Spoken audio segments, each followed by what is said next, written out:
The Buffalo Bills got back in the win column with a key divisional win over the Jets in Week 11. I'm breaking down my top takeaways today on Locked On Bills. You are Locked On Bills, your daily Buffalo Bills podcast. Part of the Locked On Podcast Network, your team every day.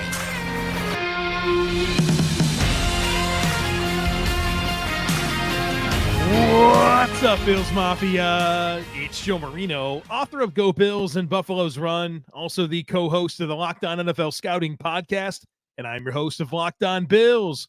Want to thank you for making Locked On Bills your first listen every day, and a big welcome and shout out to our everydayers. You know who you are. Those of you who never miss a single episode, I appreciate y'all being here very, very much. I'd also like to invite you to subscribe or follow for free on YouTube or wherever you listen to podcasts. We're part of the Locked On Podcast Network, your team every day. Today's episode is brought to you by LinkedIn Jobs.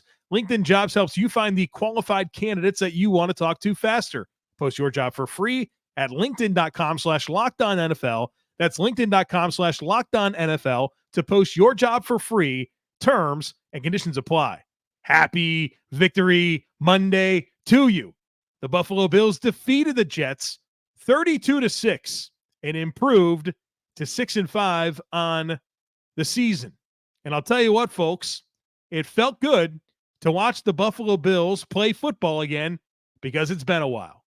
And that looked a lot more like the team that we expected to watch this year than what we've seen over the last several games. We're going to have a more traditional reactionary podcast this time around. I want to talk about the things that I liked from this game, the things that I didn't like from this game, and then, of course, have a big picture conversation to close things out. So let's start with what I liked, and I think you have to begin with the offense. Great effort from the defense. Great effort from the defense. But just what the doctor ordered for the offense. 32 points in this football game. That's the most scored against the Jets this year. The great Jets defense.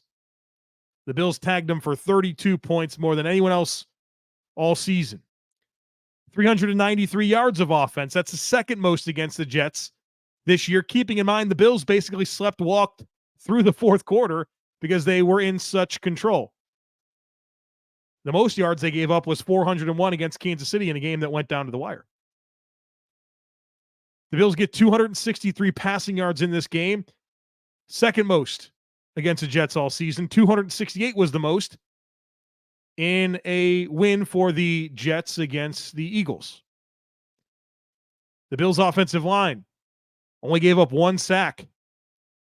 I mean, it was a really good bounce-back game for this Bills offense in their first opportunity under Joe Brady. Big move this week to fire Ken Dorsey. You appoint Joe Brady to interim offensive coordinator, and I spent a lot of this week wondering what this offense would look like under these circumstances.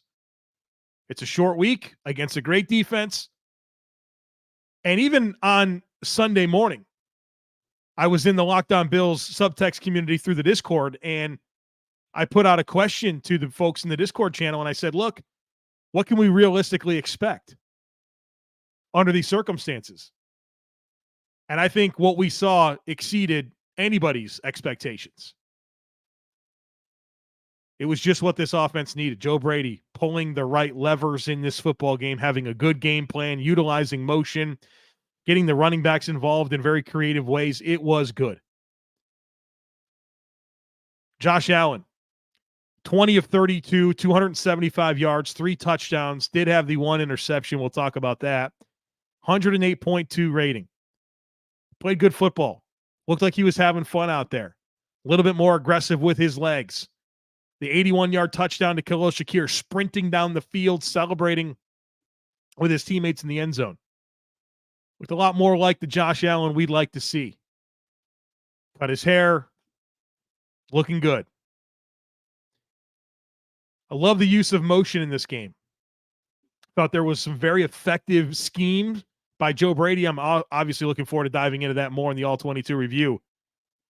But I thought there was some good intentional motion that allowed the Bills to get some plays. I mean, I think about an orbit motion from Stefon Diggs that opened up in the middle of the field for Dalton Kincaid on a big completion.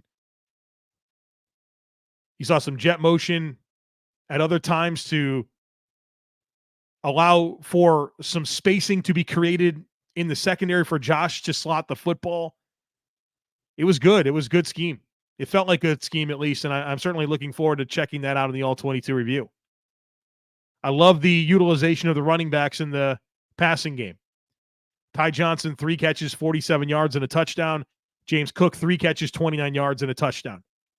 You know, the Bills have been after these pass-catching backs, whether it's been trying to sign J.D. McKissick, trading for Nyheim Hines, drafting James Cook. They've wanted pass-catching running backs for a reason. And those guys combining for 6 receptions, nearly 70 yards, 2 touchdowns. I mean, that's good utilization, especially against the Jets, where they're very sound in coverage. And I thought Joe Brady did a good job of creating opportunities for Josh Allen to work the football to these running backs, and they made plays. How about Khalil Shakir as a catalyst for the offense? 3 catches, 115 yards and a touchdown. Big-time catch and run for a touchdown, 81 yards. James Cook, in general, a big catalyst for the offense. 20 touches, 102 yards, and a touchdown. Dalton Kincaid, 6 catches for 46 yards. I mean, in a lot of ways, that was your offense. It was Khalil Shakir. It was James Cook. It was Dalton Kincaid, Ty Johnson. And you scored 32 points against a great defense. You got very little out of Stefon Diggs, and you got nothing out of Gabe Davis. We'll talk about that a little bit more, but your top 4 receivers in this game are Shakir, Kincaid, Cook, and Johnson. And you scored 32 points. You love to see that. And you took care of the football, right?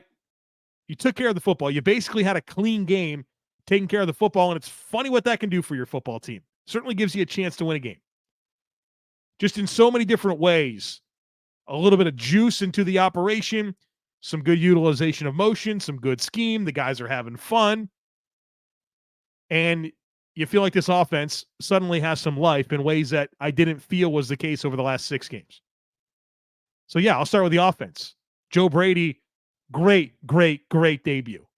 And a lot of great production. And production in ways that it's kind of uncommon for this Bills team, especially when you consider the result. There's a lot to like about the defense, too. Held the Jets to 6 points. And look, I know it's the Jets. They're not a good football team. But I just went through the offense, and I talked about how this is one of the best offensive performance, if not the best offensive performance against the Jets all season long. Just like this was one of the best defensive performances against the Jets all season long. The Bills only allowed 6 points. That's the fewest the Jets have scored this season. 155 total yards of offense. That's the lowest. That's the fewest amount of points that the Jets have had all season. They only had 2.9 yards per play. They're 0 of 11 on third down.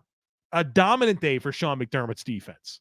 I know it's a bad Jets offense with Zach Wilson and no good, really no talent around him, horrible offensive line. I totally get it. But you also held them to the worst production they've had all season.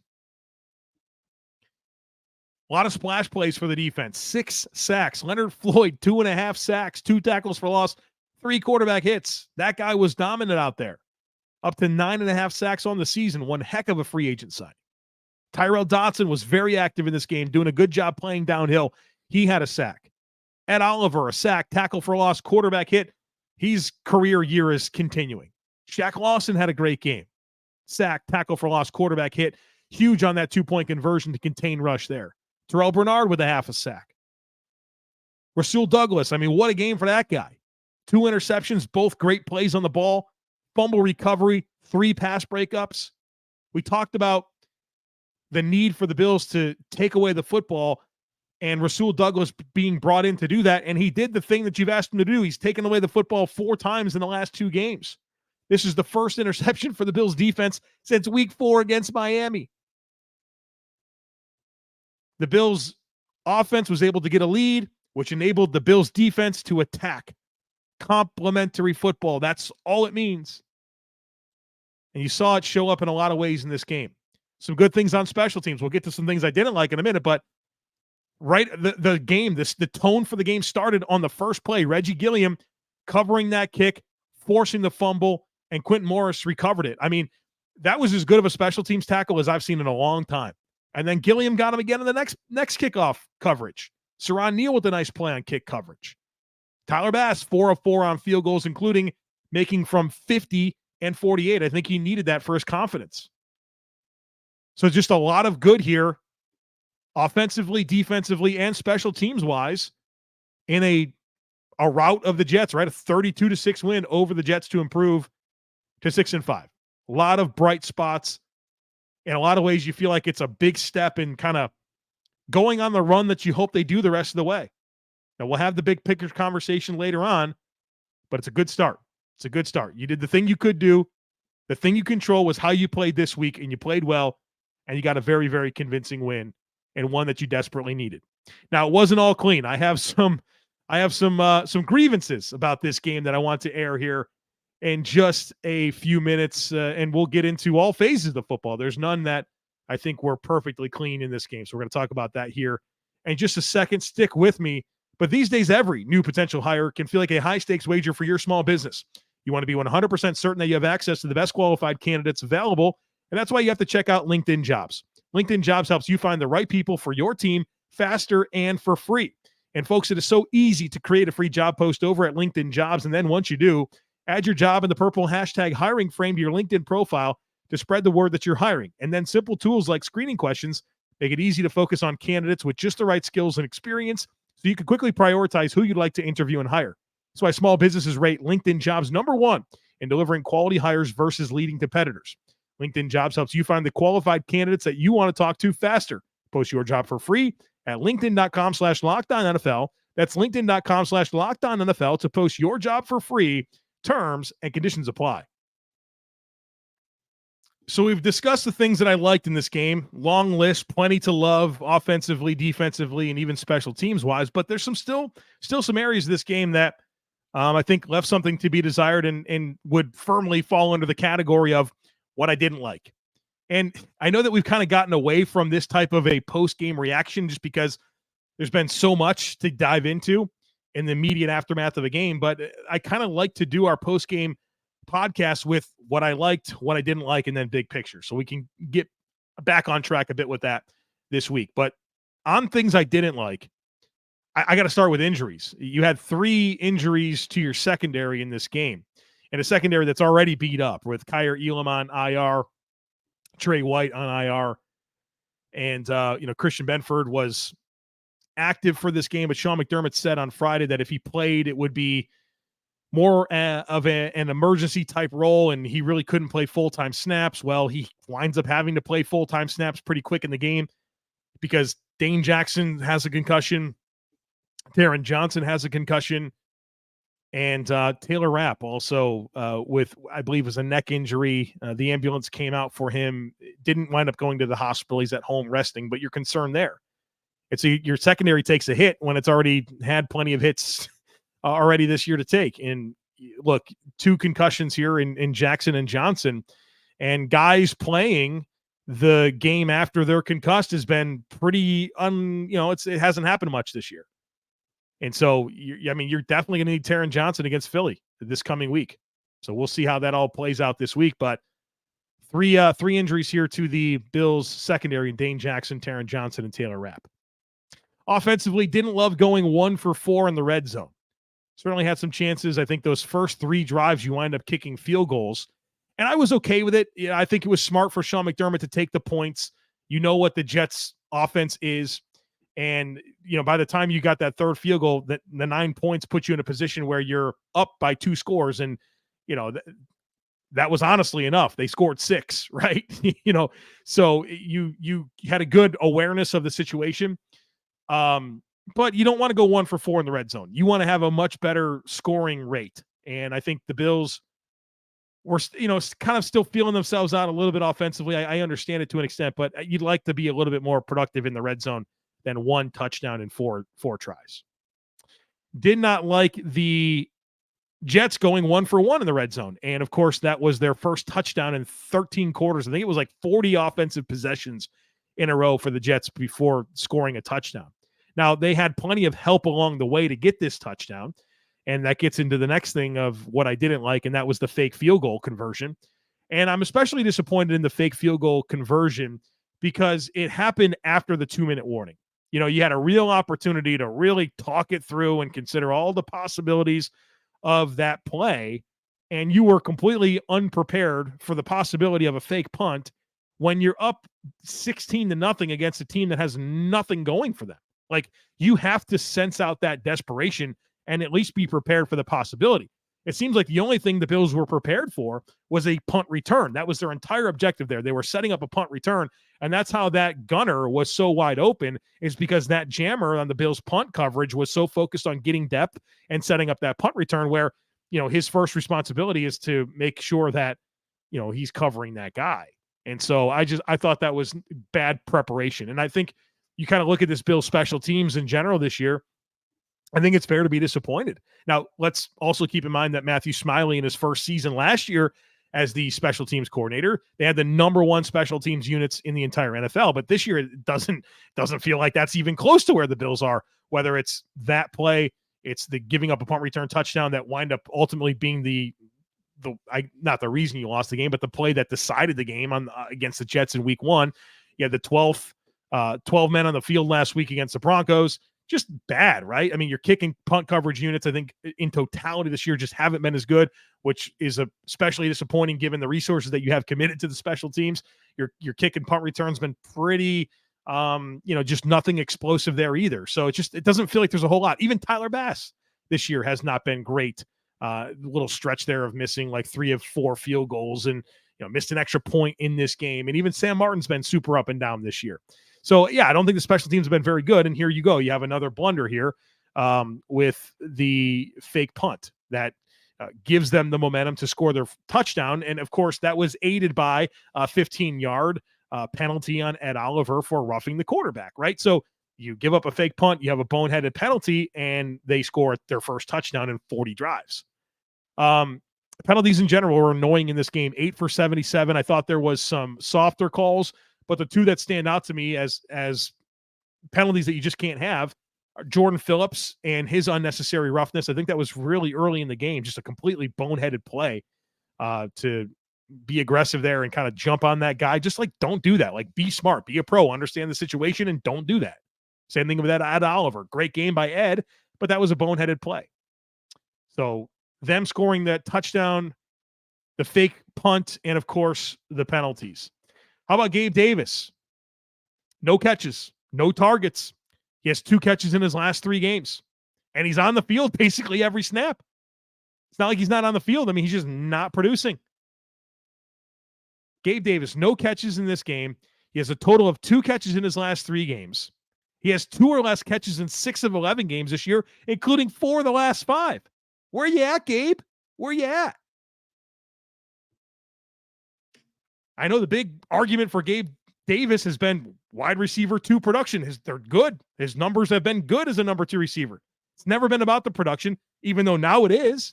He's not producing, and his skill set is bad. He just doesn't offer enough as a number 2 receiver.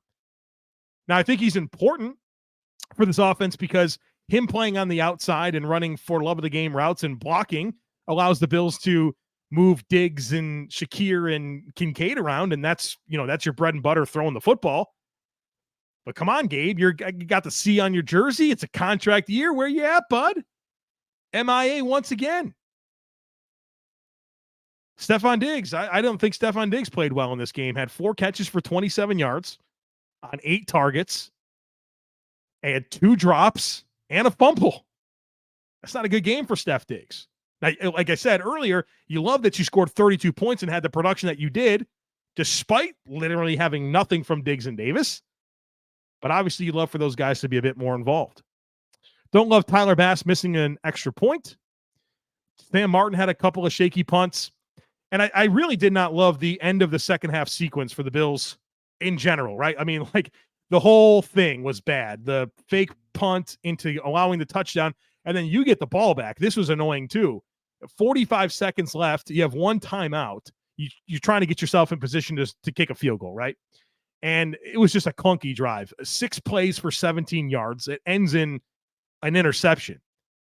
But I thought just in general, I thought they needed to be more aggressive about getting the ball down the field. And they were very content to just like kind of run some quick game and get the ball into the flats and get out of bounds. And I understand that some of that's good in terms of those end of half sequences, but you needed to get down the field. And I don't feel like they did enough to put themselves in position to get down the field. And especially when you ran that quarterback draw, I didn't love that. Then you have the false start by Osiris Torrance. And then finally you kind of throw one up. And of course it's an interception on Josh Allen's ledger. And that's an annoying interception to get, right?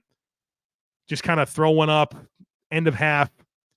And, Josh Allen has to have another interception on his resume when I don't think he really put the ball in harm's way at any other point in the game. And, winds up having an interception there, which is incredibly annoying to me. So that's what I didn't like in the game. It's not a huge list, some things to clean up for sure, but it wasn't, despite a very convincing 32-6 win, there's some opportunities here to address some things. The injuries, obviously, where you at, Gabe Davis, penalties, clean those up, some special teams errors, and then didn't love the close of that first half in general. All right, a big picture conversations coming up here, the playoff race, all of that, so stick with me. But folks, look, I am obsessed with DoorDash. I'm not going to lie to you. The convenience is simply unmatched. We're all busy, right? We're all trying to figure out when we're going to get to the grocery store, what we're going to make for dinner, what we're going to have to snack on. Well, you don't have to worry about that anymore because DoorDash will bring it right to your front door. You can get groceries dropped off right at your front door. If you want something from the gas station, they'll bring you, what do you want, a candy bar and a Gatorade? They'll bring that to you. And I also love getting food from my favorite local restaurants. We got a great pizza place up the street, Rosario's. Great pizza, great chicken parm. Salads are awesome. They have a Greek salad that is to die for. Garlic knots. We get it all the time. And other, favorite barbecue joint in the local restaurant, Smoke Pit. My favorite Mexican restaurant, El Vallarta. They can bring it right to my front door. So stop worrying about what you're going to snack on or what you're going to eat for dinner or when you're going to have time to go to the grocery store. Let DoorDash handle that for you. Got a deal here. Get 50% off up to a $10 value when you spend $15 or more on your first order when you download the DoorDash app and enter code LOCKED23. Subject to change. Terms apply. Don't forget to use code LOCKED23 for 50% off up to a $10 value on your first order when you download the DoorDash app and spend $15 or more. Subject to change. Terms apply. Bills Mafia, let's get personal for a minute. Has anyone ever been caught skinny dipping? You know what I mean? When you dip your tortilla chip just barely enough to get a dab of salsa on it. It's okay. We've all been there, and sometimes it's not your fault. Most tortilla chips, they can't even handle a chunky dip without breaking right in half. But those days, they are over. It's time to say goodbye to skinny dipping and hello to chunky dunking because Zach's Mighty Tortilla Chips are literally made to dip. They're strong and sturdy enough to handle the heftiest dips of guac, all 7 layers of a dip, and every last chunk in that salsa. I also love using Zach Mighty Tortilla Chips whenever I have chili. My wife makes amazing chili. And I love to, have a few tortilla chips and dunk them in there. And when I don't have Zach's Mighty Tortilla Chips, you kind of use those other brands and you dip it in the chili and like it breaks in half and your knuckles are in the chili. Nobody wants that. You got to have the Zach's Mighty Tortilla Chips. So say goodbye to skinny dipping and hello to chunky dunking with Zach's Mighty Tortilla Chips available at Wegmans in the chip aisle. Zach's Mighty Tortilla Chips equipped to dip. All right, folks, let's have a little big picture conversation here. We'll talk about my predictions that I made and what's next for the Bills and this podcast. So the Bills, 6-5, second in the AFC East. They're behind the Dolphins, who are 7-3. They beat the Raiders on Sunday afternoon. They came out of their bye. They played the Raiders. The Raiders had some chances in that game, but ultimately not enough. Miami was able to make some big plays on defense and offense to preserve what was a 20-13 win. And here's the deal with Miami. Their schedule the rest of the way is very favorable. Their next 4, they have 2 against the Jets. We just saw them. They stink.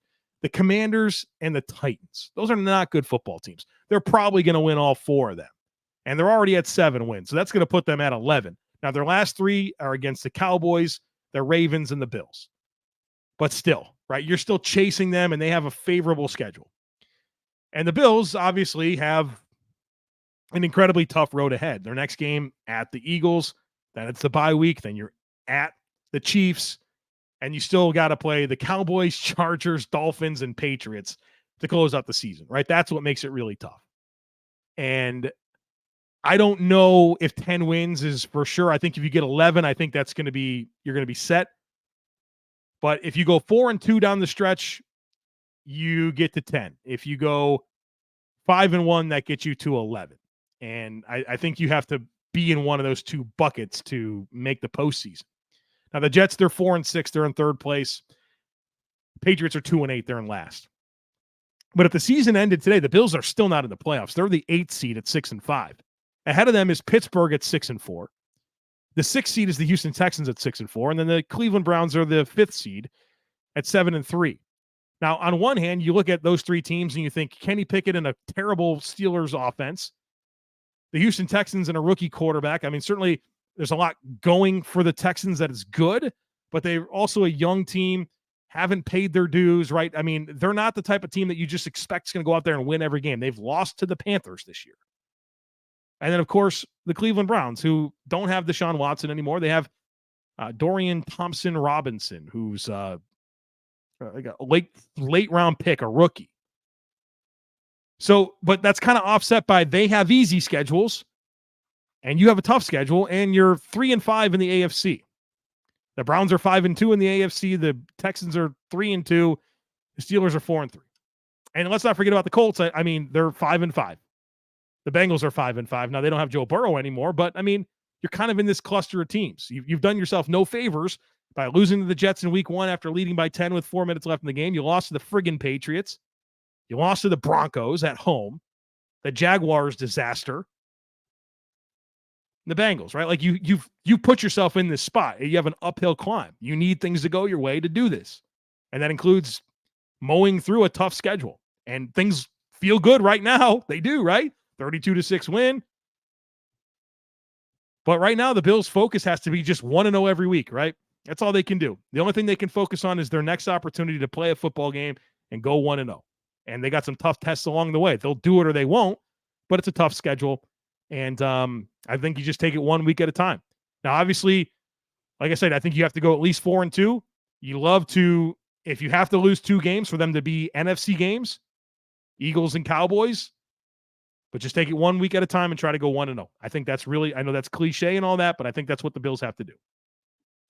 On my predictions, a bounce back week for the Bills, a bounce back week for my predictions. Let's work through them. My first prediction was that the Bills would outrush the Jets. Nailed it. Bills with 130 rushing yards, the Jets with 63. About that Breece Hall guy. He's awesome, right? James Cook clearly outgained him in this one. I predicted a clean turnover for the game for the Bills. Oh, man, did that Josh Allen interception really sting. So I didn't get it right because that was a turnover, but I think the spirit of what I tried to predict happened. But the Bills turn over the football. I get it wrong. I predicted 3 or more sacks for the Bills on defense. Nailed that one. They got 6. I predicted that Zach Wilson would have under 206.5 passing yards, which is where FanDuel had the over-under set.